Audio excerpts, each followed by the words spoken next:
Chilling tales for dark nights.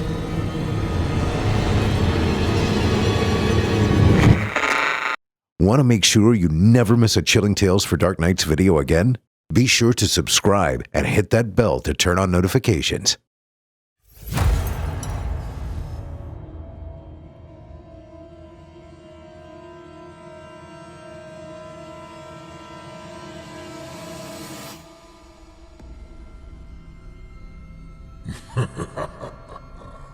Good evening. I'm storyteller Otis Jiry, and I ain't your grandfather. From where I'm from, we don't do bedtime stories. And if that's what you were expecting, you're in the wrong place. If it's terrifying tales you're after, well then, I've got just the thing. Get comfortable, settle in, turn off the lights, if you dare. Your night is about to get a whole lot darker. Who needs sleep anyway? Ha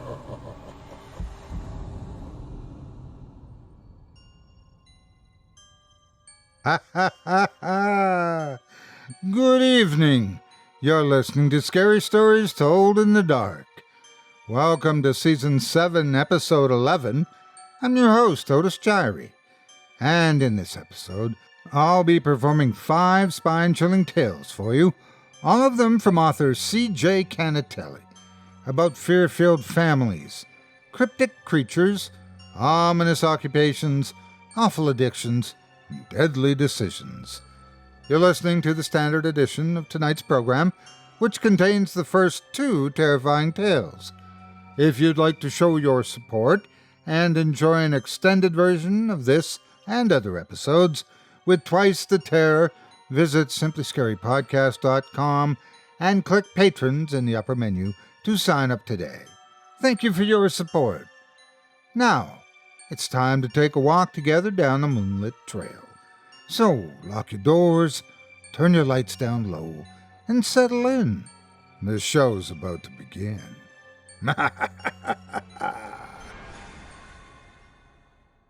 Our first tale tonight from C.J. Cannatelli is the tale of a brother, his long-lost sister, and what the Greys did to their family. Without further ado, I present to you Gray. For as long as I can remember, my little sister has been locked away in McLean.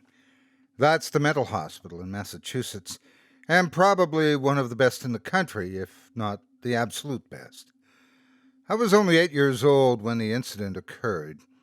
For the most part, my parents kept me in the dark about what really happened to my sister. I only just found out her side of the story last night, and I'm not exactly sure what to believe anymore. The repetitive montage my parents always gave me throughout my life is a lie. That is, if I choose to believe a word from the girl who has become nothing but a stranger in a padded room. I know it's naive, but something about her words and the way they flowed together made it very difficult for me to doubt her story. Sure, the doctors have thrown the label of hebephrenia, which is being explained to me as being disorganized schizophrenia. It just left me bewildered, seeing how my parents and the doctors viewed her in comparison to how I viewed her. They tossed her aside, cast her out of society, and destroyed any hope of normalcy she could have ever had. She was a brilliant painter at the age of 6, the time of the incident. I always believed that if they ever let her out, she'd be the next Picasso. But keep in mind, before last night, it had been 10 very long and confusing years without my sister. At first, my parents would leave me with my grandparents and travel the 3 hours to see her every weekend. It was always a struggle for them to leave, as I would scream, cry, hit, and bite in my failed attempts to force them to let me see her. Sure, Older brothers have this reputation of being bullies to younger sisters, but that was never the case with Brittany and me. I loved her more than anyone else in the world, my grandparents included. The year before, we were given the opportunity to give Brittany her own bedroom to get her out of mine. My parents had these weird ideas about gender roles and didn't believe a growing young lady should share a room with her older brother. Brittany and I screamed and cried.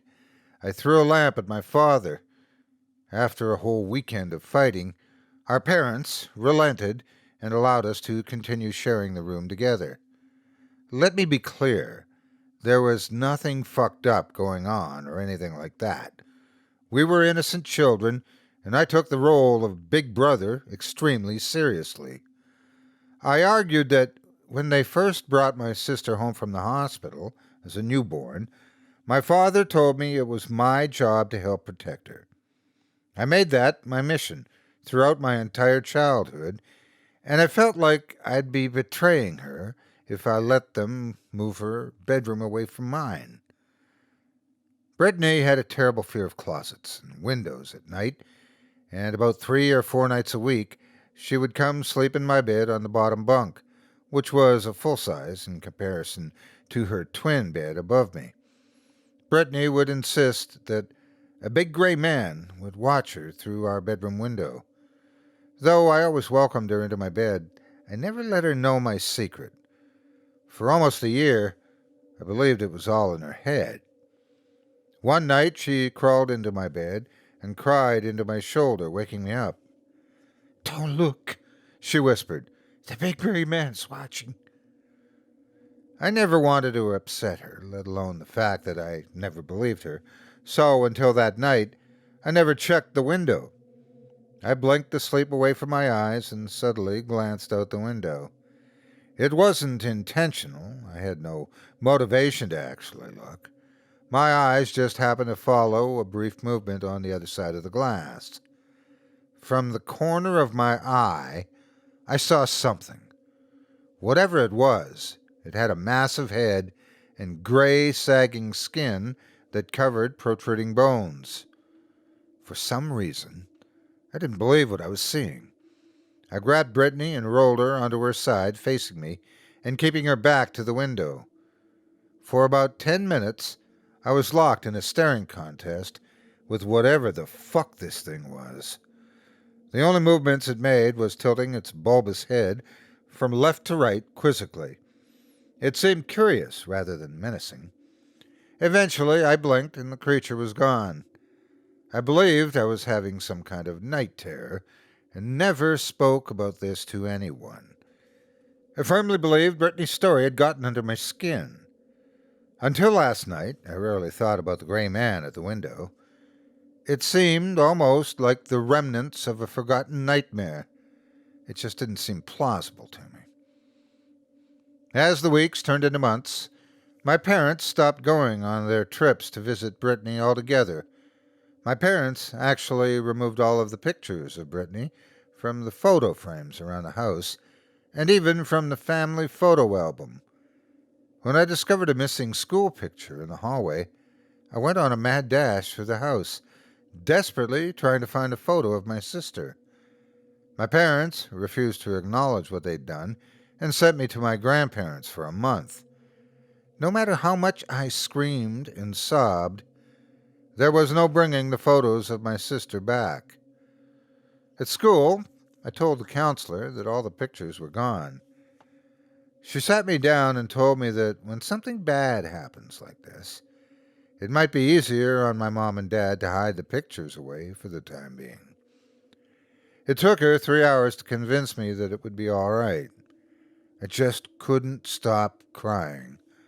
I wanted so desperately to see a photo of my sister. The counselor left me alone in the room for about 20 minutes. When she came back, she smiled, holding a book in her hand. "This is the school yearbook that's coming out at the end of the year," she said, opening the book and looking at the kindergarten class my sister was in. She took a pair of scissors from her desk and cut out a photo of my sister. She handed it to me. "Keep it a secret. If your parents don't know, they can't take it away." I had a Velcro wallet at the time for my lunch money, and it had a couple of slots for pictures. It was the first picture I ever put in my first wallet. Over the years, I transferred that photo from wallet to wallet. I kept it as it was my prized possession. When I got my license, my parents put a GPS tracking device in my first car. They wouldn't let me leave the city. When I turned 18 last week, to put it briefly, I told them they could go fuck themselves, grabbed my shit, and hit the road. I called my grandparents, who told me which hospital my sister was in. She was in Massachusetts. She really was only 3 hours away from my home in New Hampshire. I sped about halfway there, but then slowed down to a speed so slow it wasn't safe on the highway. What would I even say to a girl who's been locked up for 10 years? Did she remember me? Did she even want to see me? Did Brittany hate me for not being able to help her? I showed my identification when I got in, and they made me remove my belt and everything in my pockets. They led me down a long hallway and to a room on the right. They left me outside the door and told me to just knock and go in. The two nurses left me there, and I stood outside the door for 5 minutes, unsure of what to say to my long-lost best friend. Without overthinking it, I knocked on the door gently. I heard a frail, unfamiliar voice call from inside the room. "Come in," she said. I realized Brittany's voice had lost its high pitch over the years. Her words sounded almost monotone. I entered the room to see my sister staring blankly at the door. A puzzled expression crossed her face.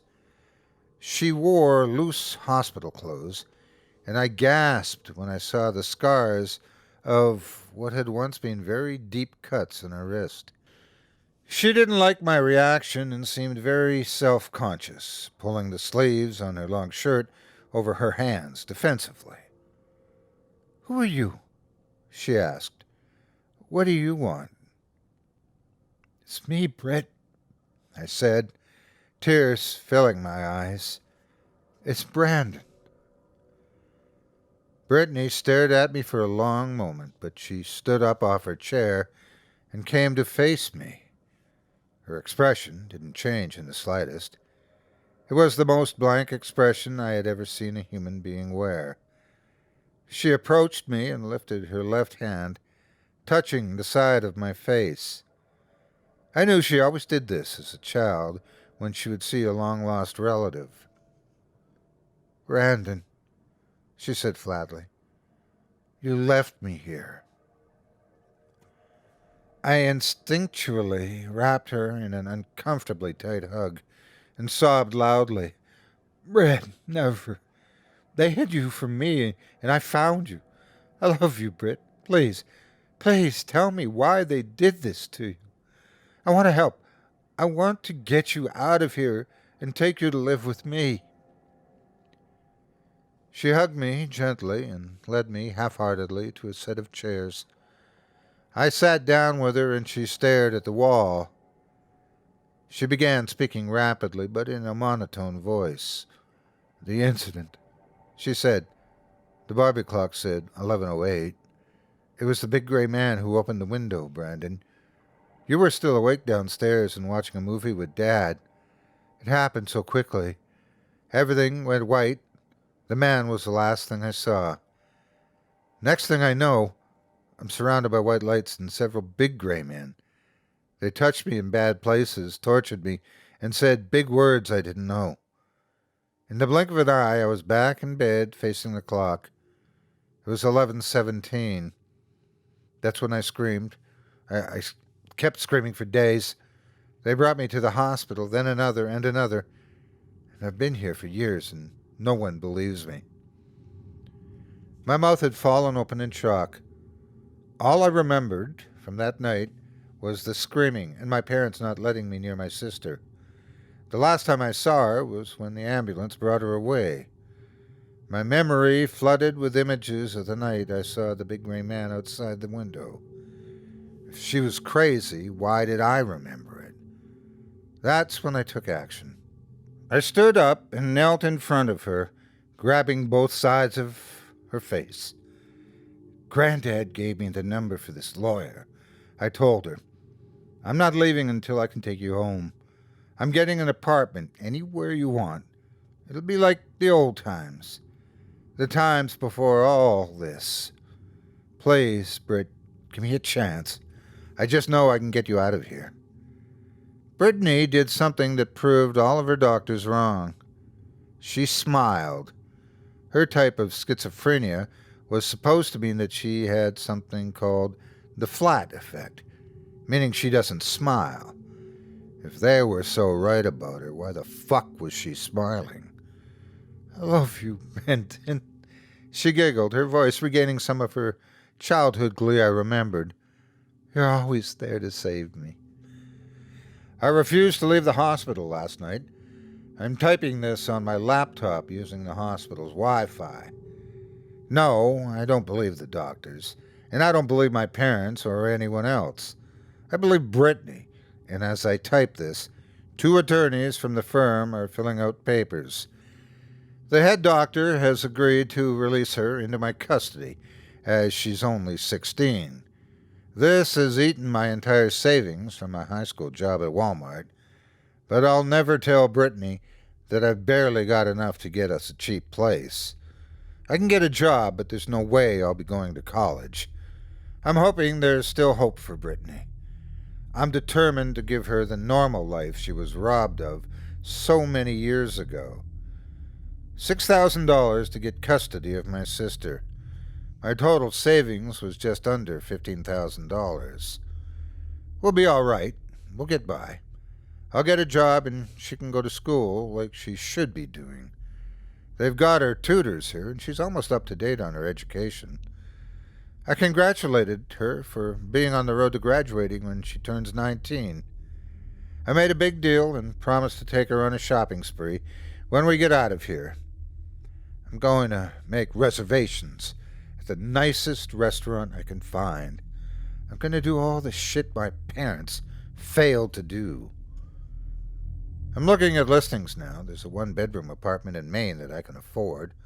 All I need now is our old bunk bed from storage and a professional to install bars on all the windows.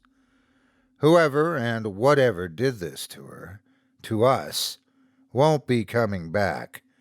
Even though Brittany is sure that if she gets out, they'll return for her. I've got a handgun on me at all times. My sister will live a normal life, but she will always carry the burden of the Greys on her shoulders.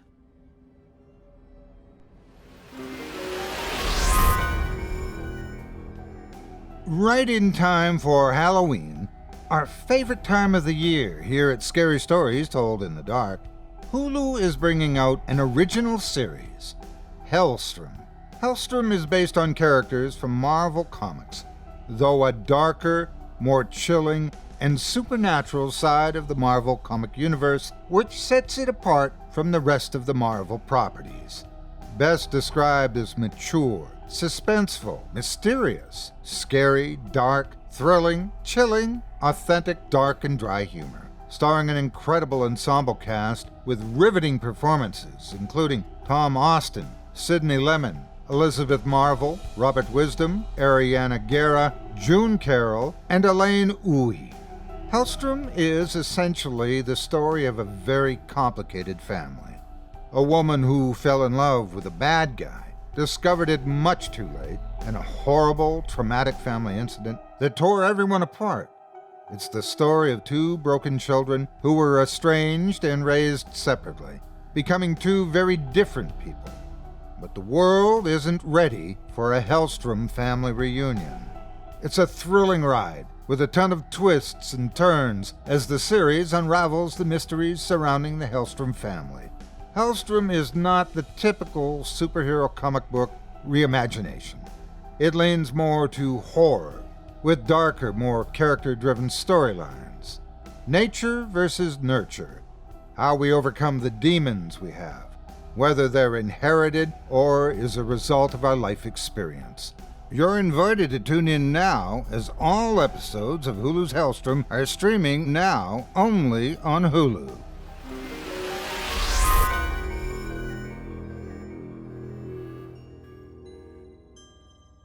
I hope you enjoyed Grey, as written by C.J. Cannatelli and performed by yours truly.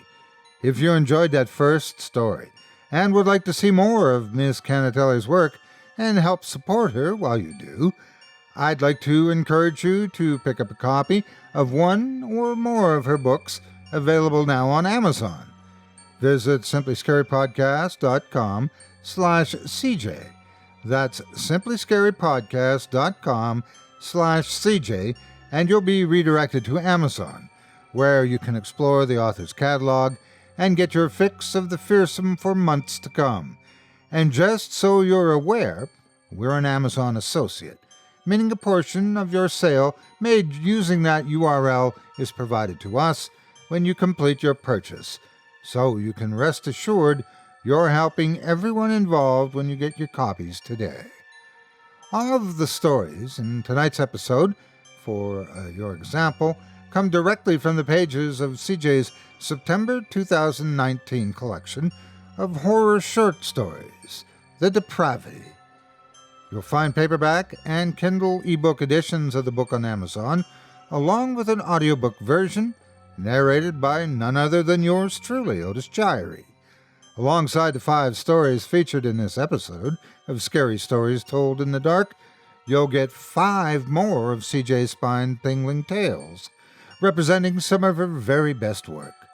Once again, visit simplyscarypodcast.com/CJ to pick up your copy of C.J. Cannatelli's collection, The Depravity, as well as the wide variety of other collections she's released. You won't be sorry you did. And when you do, be sure to leave a 5-star review and a kind word, and let her know you heard about her work here on this show. Thanks again for your support of this program and of tonight's featured author. Up next, we've got a second tale of terror for you, courtesy once again of C.J. Cannatelli. In it, a married couple paranormal investigative team are called to New England to investigate the sightings and alleged attacks by a mysterious and vicious cryptid. Will they, and their marriage, survive their own encounter with the unknown? Stay tuned to find out. Without further ado, I present to you The Vermont Incident. I won't give my name here, simply because if you have any interest in the paranormal, cryptozoology, or freakishly bizarre and unexplainable occurrences, you would recognize my work. If you believe in this shit, I'm your worst fucking nightmare. I will say that I am married, in my early 30s, living in New England. My wife is my investigative partner. For the purposes of this story, we'll call my wife Diane. That's all you need to know about me, as I'm not the subject of this event. To clarify, I do not believe in cryptids, ghosts, or monsters. I've dedicated my life to disproving fraudulent, pseudoscientific information being spread about things that don't exist. Through the years, billions of dollars have been wasted investigating such wild claims. The saddest part, for me, is all the people who've wasted their lives on something they truly believed in. Then again, you could argue that I've wasted my life on something determined to destroy the frauds you see in the media. I'm a professional debunker, so to speak. Throughout my years, I've outed many psychics, cryptozoologists, and general con artists. I've destroyed their careers. Ever wondered what happened to all those ghost hunting shows and why they never last long? They're staged, and I can prove it. I've proven it time and time again. But that's a story for another day. I guess you can say this story began, for me anyway, in mid to late 2003. I was in Mexico for a month, researching a series of cryptid sightings that I don't get into too much detail about. Basically, I spent a month chasing down leads and eventually staking out the locations, only to disprove it by capturing the creature. It was a rabid dog. Some people will put you through hell if they think they can make a quick cameo on the local news. I got a call from our office as Diane was driving us back to the United States, where we would return the rental car, hop on a plane to New England, and write a very angry article on the fraudulent news reporting. One of our researchers got his hands on a few police reports filed in upstate New York, both of which were from the same couple. Now, the public has a tendency to think that police report translates into evidence to be used as fact. He gave me a summary of the reports, but names had been redacted. That piqued my interest, as typically the names of these people are typically out there in the open because they want attention. The first report was for a missing child, the couple's son. The family owned a large home with a lot of land, and allegedly, the father was watching the son outside when he became distracted with a newspaper. The father noticed his young boy heading into the woods, and he called for him to stay in the yard. The father then proceeded to get distracted again for approximately 3 minutes. At this point, he looked up from his newspaper, and his child was gone.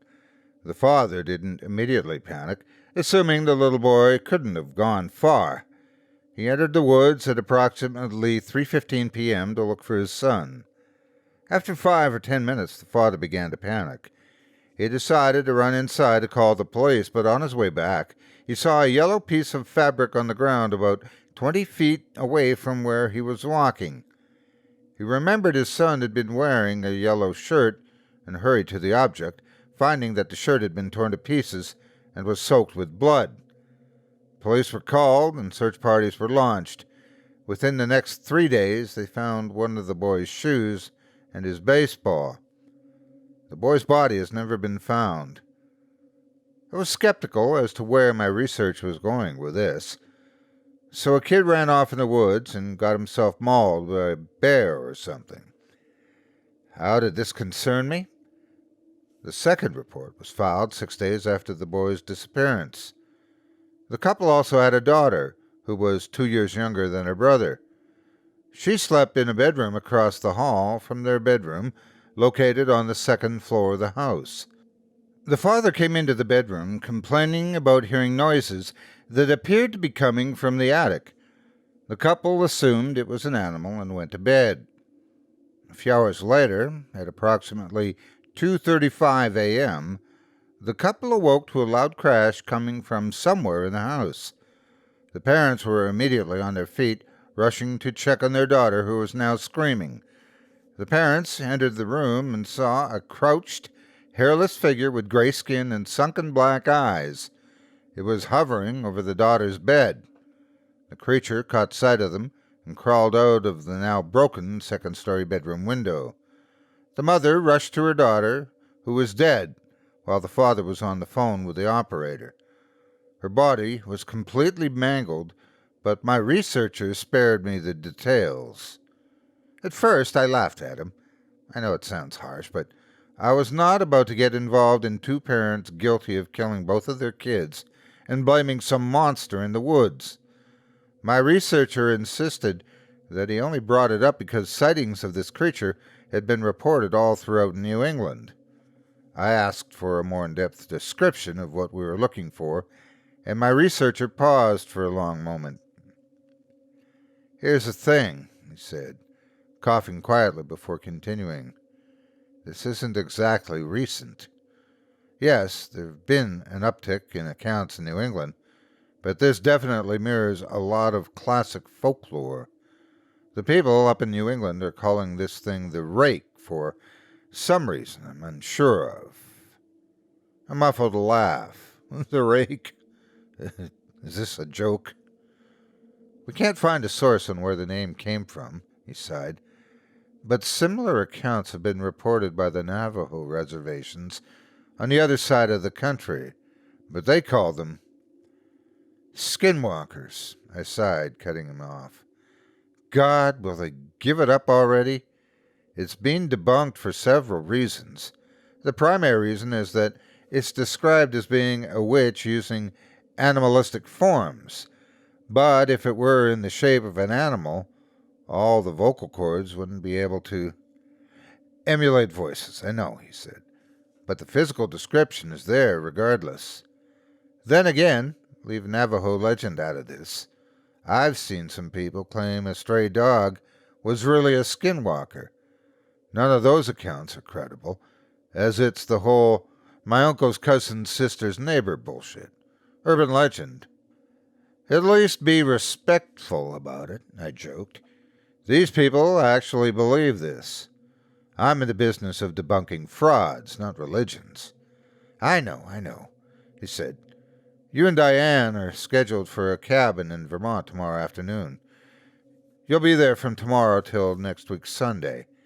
10 days should be fine. It's in the middle of fucking nowhere, and every single resident of this bullshit excuse for a town has supposedly seen the rake. They've basically closed off half the town because they're terrified. You'll be in the epicenter where the first sightings occurred. The family's evacuated, and you've got a lot of ground to cover. It's a big property. I sighed, explained to Diane that we wouldn't be home for almost another 2 weeks, and had to wait at the airport for 3 hours to get on a flight to Vermont instead of our original destination. Then there was the issue of spending hundreds of dollars to check all of the baggage with camera and equipment. We never travel light. Fast forward to us arriving on the side of a small town in Vermont that had been virtually quarantined by a local small-town police chief with nothing better to do with his time. I showed him my credentials. He promised to pray for us, and I rolled my eyes. The cabin was large, but it was by no means luxurious. I let Diane stay in the house and unpack everything, while I spent 2 hours setting up our equipment as far into the surroundings as I was willing to go. Waste of time, now that I think about it. Waste of fucking time. That night, I let Diane sleep as she'd been driving like crazy for the past month. I sat in front of our command station and, with the help of a case of energy drinks, watched the monitors all night. We had 62 cameras I had to constantly be checking.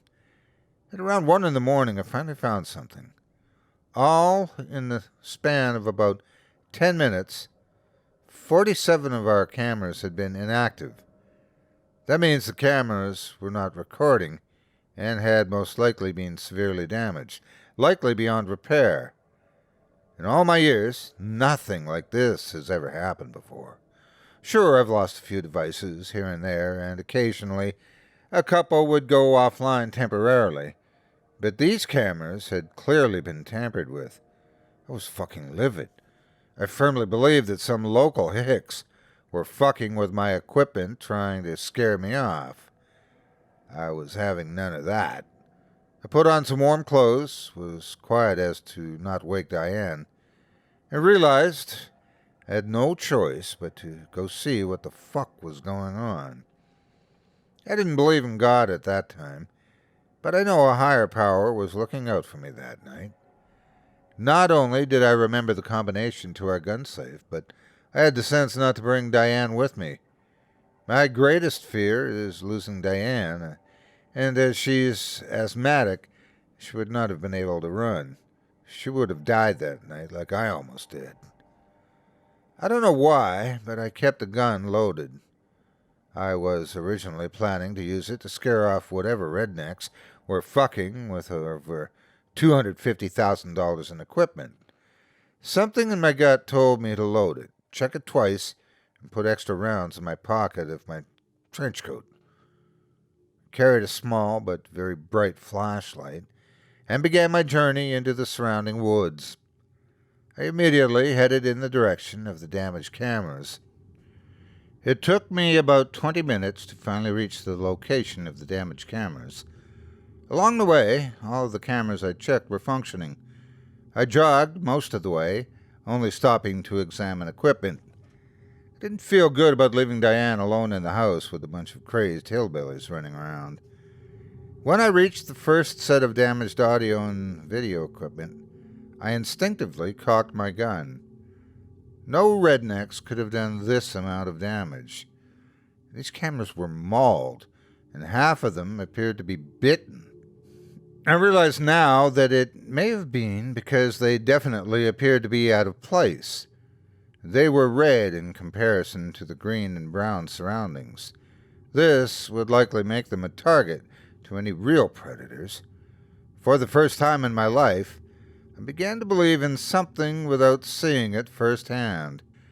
With a shaky hand, I reached in my pocket and pulled out my audio recorder that I used for memos. If I was going to die in these woods, I'd leave Diane one final message. I whispered into the recorder, letting her know why I was out here, what I initially was thinking, what I saw, and that I loved her more than anything in the world. Tears filled my eyes as I turned off the recorder, realizing that if the stories were true, Diane would never get to hear my last words. The recorder would likely be lost, gone the same way my body would be. Holding my gun at the ready, I began backtracking. I tried to stay as silent as possible. The realization that no human could do such damage to my equipment left me praying that I would make it back to the cabin. I was going to fucking take Diane, and we would hide in the crawl space until morning. I stopped walking when I heard a very strange sound coming from somewhere to my left. It wasn't consistent with human footsteps. It sounded more erratic, less controlled.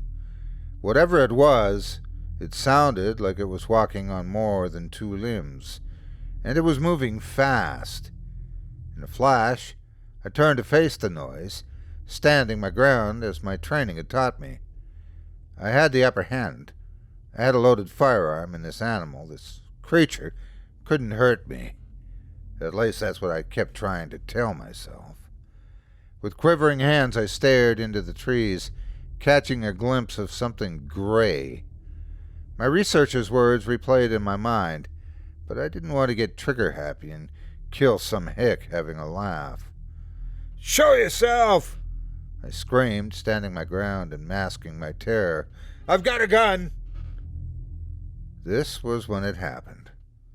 All at once, this creature, the rake, emerged from the bushes and trees. It moved so unnaturally, limbs flailing and looking like something out of that movie, The Grudge. It just didn't move like any animal I had ever seen before. It was hunched over and about 3 feet tall in that position, leading me to believe that if it could stand up straight, it would tower over me at around 6 or 7 feet. I'm tall, but I had nothing on this thing. I think my aggressive yelling caught it off guard, and I think the flashlight confused it. It let out a high-pitched cry, and for a brief moment, I thought it feared me. I was dead wrong. It wasn't a wail of fear. It was a battle cry. In 2 seconds, the thing was about 2 feet away from me. I unloaded my clip, shooting at it wildly and missing most of my shots. One shot, however, appeared to hit it in the arm or shoulder. I couldn't be sure. Wherever I hit it, it slowed it down substantially. I didn't waste time. I turned around and hauled ass, reloading my gun as my combat boots sunk into the mud beneath my feet. After I made it a few yards, I heard it running after me, but slower this time. I turned around for a brief moment, emptying my second clip on the thing. This time it ran behind a tree.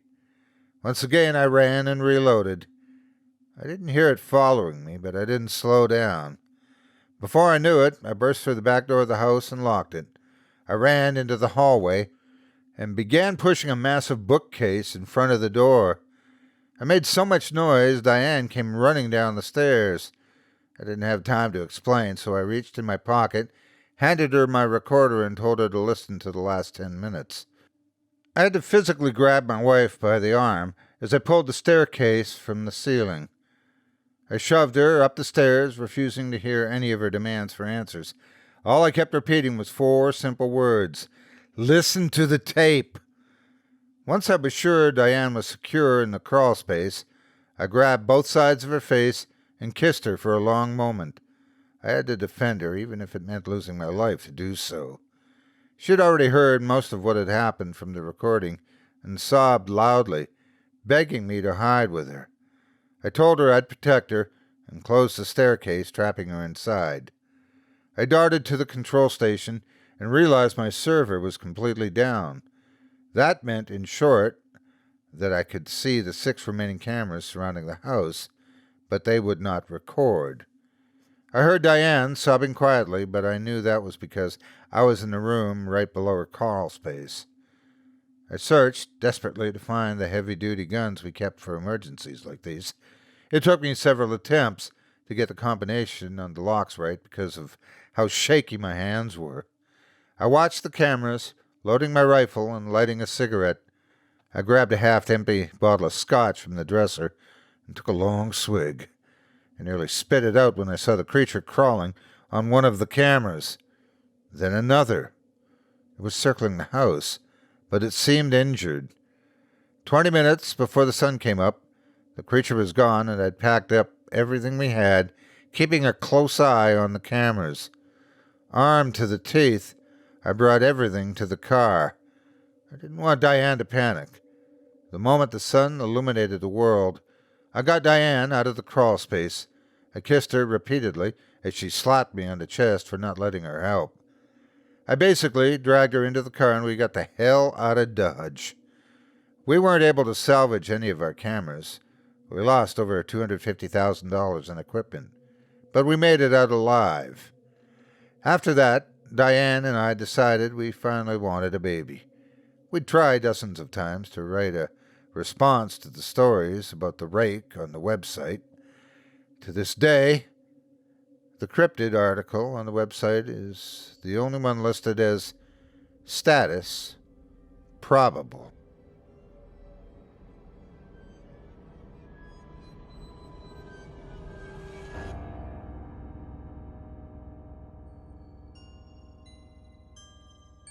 I hope you enjoyed the Vermont incident, my author C.J. Cannatelli, as performed by yours truly. If you enjoyed the tales you've heard tonight, I'd like to remind you one last time that tonight's featured author has an amazing selection of her stories for sale on Amazon.com. Visit simplyscarypodcast.com/CJ. That's simplyscarypodcast.com/CJ, and you'll be redirected to Amazon, and you can get started giving yourself the creeps today. And again, if you give any of Miss Cannatelli's works a try, please leave her a quality review and a kind word, and be sure to let the author know you heard about her on this program, and that Otis Jiry sent you. It would mean a lot to me. While you're waiting for your books to arrive, you can learn more about CJ and get her latest updates by following her on social media via Facebook or Twitter. You can also see more of her work for free on Reddit, where she publishes under the handle @CJHorrorAuthor. Before we go, I'd like to take a moment to thank you for joining me for this episode of Scary Stories Told in the Dark. If you enjoyed what you've heard on today's program, please take a moment to stop by our iTunes page or wherever else you listen to your favorite podcasts and leave us a 5-star review and a kind word. It makes a huge difference and would mean a lot to us. If you'd like to hear a premium extended edition of tonight's and all of our other episodes featuring Twice the Terror, visit simplyscarypodcast.com today and click the Patrons link in the menu at the top of the screen. You'll find yourself at chillingtalesfordarknights.com, where you can purchase season passes for this podcast and our other quality storytelling programs, or become a patron for as little as $5 per month and get access to our entire audio archive dating back to 2012. All of it ad-free. If you happen to use Facebook, Twitter, Instagram, or YouTube, You can follow and subscribe to Chilling Tales for Dark Nights there, where you'll get all of our latest updates and new releases and have the chance to interact with us each and every week. You can subscribe to me on YouTube as well at the Otis Jiry channel, where you'll find releases of my series, Horror Storytime, dating back to 2014, and you can find me on Facebook, Twitter, and Instagram too. Just search for Otis Jiry. Until next week, stay spooky and get some sleep, if you can.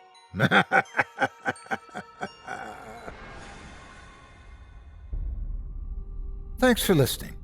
You've been listening to Scary Stories Told in the Dark, a production of Chilling Entertainment and the creative team at Chilling Tales for Dark Nights, and a proud member of the Simply Scary Podcasts network. Visit simplyscarypodcast.com today to learn more about our network and our other amazing storytelling programs. Tonight's program was hosted, and its featured stories performed by yours truly, Otis Jiry. Selected stories have been adapted with the kind permission of their respective authors. Original music provided by Luke Hodgkinson and Jesse Cornett. Sound design and final mixing and mastering provided by executive producer and director Craig Groshek. Program's artwork and logo by David Romero. If you're looking for some fresh tales on a daily basis while waiting for the next podcast, check out my YouTube channel, the Otis Jiry channel, and my extensive collection of narrated tales there. Simply search on YouTube by my name, and you'll find me. And don't forget to subscribe and press the bell notification icon to get my latest releases. Got a scary tale of your own that you'd like performed? I take submissions. Email it to me today at otis@simplyscarypodcast.com to have your terrifying tome considered for production in a future episode of this show. That's otis@simplyscarypodcast.com. If you've enjoyed what you heard on tonight's program and are joining us on your favorite podcast app, subscribe to us to be sure you never miss an episode, and leave a 5-star review and a comment. Your feedback means a lot to me. You can also follow Chilling Tales for Dark Nights and yours truly on Facebook to connect anytime and get the latest updates on this and other programs and my channel. If you're listening on the Chilling Tales for Dark Nights YouTube channel, do us a favor and hit the subscribe button and the bell notification icon for ctfdn as well to get more spooky tales from me and the crew and another episode of this program each and every Wednesday. And don't forget to hit that thumbs up button to tell us how we're doing and leave a kind word or a request. And don't forget to visit us at chillingtalesfordarknights.com and consider supporting the team by becoming a patron. In addition to helping us out, you'll get exclusive access to our audio archive and ad-free downloads of all your favorite stories, including those you've heard on this program. As for me, I'll be back next Wednesday with more terrifying tales to keep you up all night. But that's all right. Who needs sleep anyway?